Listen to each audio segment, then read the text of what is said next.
Oh, no, it is an anime. It is an anime. It's not a movie. It is an anime. I am going to pin me saying this is an anime at the beginning of the video. I feel like literally everything I said stands. But I'm going to pin that it needs to be an anime. That it is an anime at the beginning of the video. I'm going to pin this right to the front. And I'm going to cackle this whole time. I still think all the Avengers stuff I said is valid. But yeah. Everything I said is still valid. Just replace all instances of movie with anime. That is my ultimatum. Before you watch the video, replace all instances of movie with anime. Done. Done. We got it. Cut. Print. Call my agent. It's that time of the night in the stream where we gotta talk about something Fate related. I mean, I'm gonna try to do this for other stuff too, because people seem to really, really like it. But we gotta talk about something Fate related. And what we need to talk about is movies. Because, you know, I saw a lot of people talking about Camelot on Twitter. I mean, we talked about this earlier in the stream. Camelot's just kind of being like, it's okay, I sort of guess, kind of, maybe. But it has problems. And we gotta talk about what Solomon needs. Solomon, as a film, needs something very, very, very specific to succeed. And it's actually very, very simple. No, not the MASH scene. What Solomon needs more than anything is to just be Avengers. Solomon, in order to succeed in the biggest, greatest capacity possible, needs to be Fate Avengers. Now, what do I mean when I say that Solomon needs to be Avengers? Well, there's an article, a very, very short article I read a long time ago. It's like, it's from Christopher Orr, contributor at The Atlantic. And it's a very short but very succinct and simple article that he released around the time of Avengers. I posted in the chat. That talks about why Avengers succeeds on such a fundamental level. And of course, there's going to be spoilers in here for Solomon and spoilers in here for Avengers. I don't feel like I needed to say that, but I guess I needed to say that. So he talks about, of course, what ends up happening with Coulson. And he uses that to segue into a very, very important thing about why Avengers succeeded.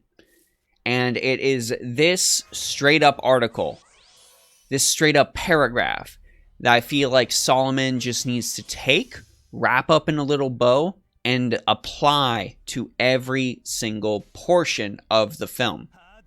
It says right here, a small moment, referring to the thing with Coulson, absolutely. But Whedon's film is filled with such small moments. The exchange between Tony Stark and Pepper Potts regarding Coulson, like she calls him Phil, and Tony goes, his first name is Agent, which sets up Iron Man's ultimatum to Loki later in the film.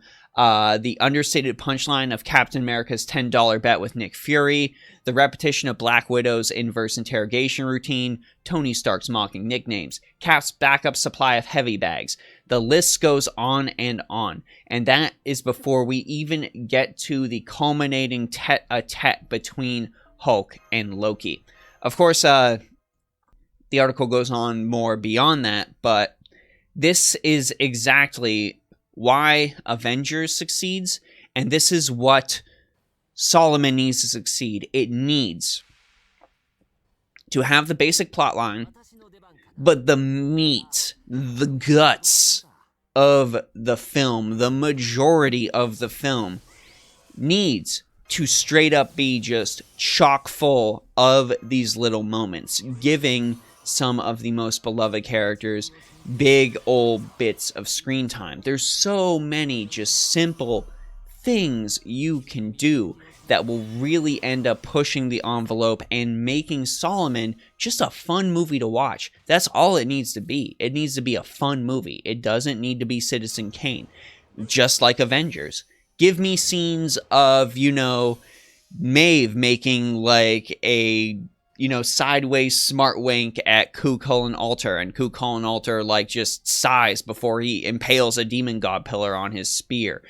Give me, interactions from Jeanne d'Arc with Jeanne d'Arc Alter. Have them like get into a little argument. Give me Edison and Tesla just getting into this big, giant, screaming match on screen about AC versus DC while they're blowing up demon god pillars, while Helena Blavatsky is just trying to break them apart, being like, guys, we're trying to do something important here. Give us all those little scenes. I see Gears is saying here, non-Fate people will hate it. Solomon is not, by definition, a film or arc for non-Fate people. It is not. By any stretch of the imagination. It just can't be. Based on the absolute nature of the singularity, the nature of its place in Fate Grand Order's story, the story beats it follows, it just can't. There's no possible way it can do that. Merlin San says Akarna versus Arjuna in the middle of a gigantic fight against demon god pillars. Even a begrudging Karna and Arjuna team up would be amazing in Solomon.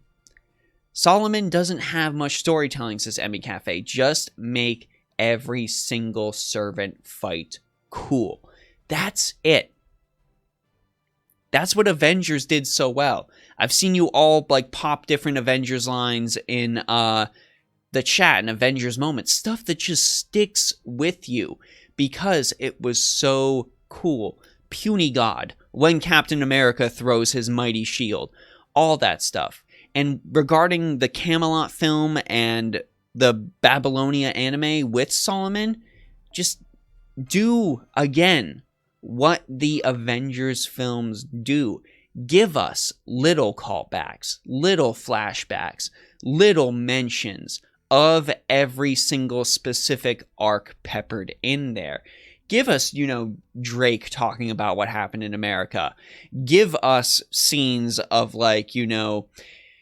Siegfried commenting about how, hey, this is a lot easier than fighting dragons, it seems. And then just get a little snide wink from Sasaki Kojiro towards Siegfried, just as, a little knowing nod to the fans of, we know who you took. We know who you took to fight all those dragons. We understand this reference. If Solomon, as a film, is just packed with all those moments and just rule of cool, it will succeed.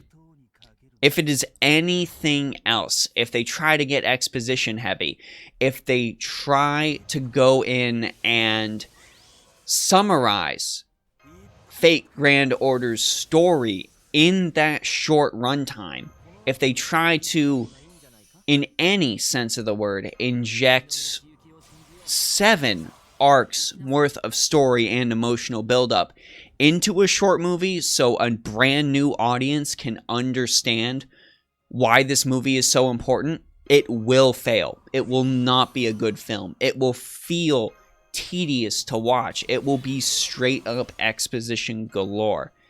I can say recently the best new part of the Mortal Kombat movie wasn't the beginning exposition. That was the weakest part of the film. It was just, the coolest factor. The cool fight, Sub-Zero versus Scorpion, Kung Lao throwing his hat. It's those moments in established stories that end up making up the bulk of enjoyment in all of these different films. Obviously, if you have a film that's not established, if you have a story that's not established, then you need to go into that exposition. You need to get your audience invested, ready to care, before you can give them moments that they are supposed to care about.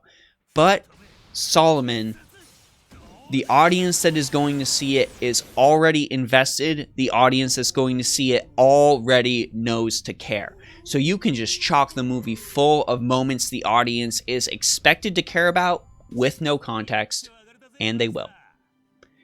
Anyways, that's my rant about Solomon, and I feel like Red Eye Senpai, you just hit the nail on the head. Sometimes movies like that are just for the fans, and that is always, always okay.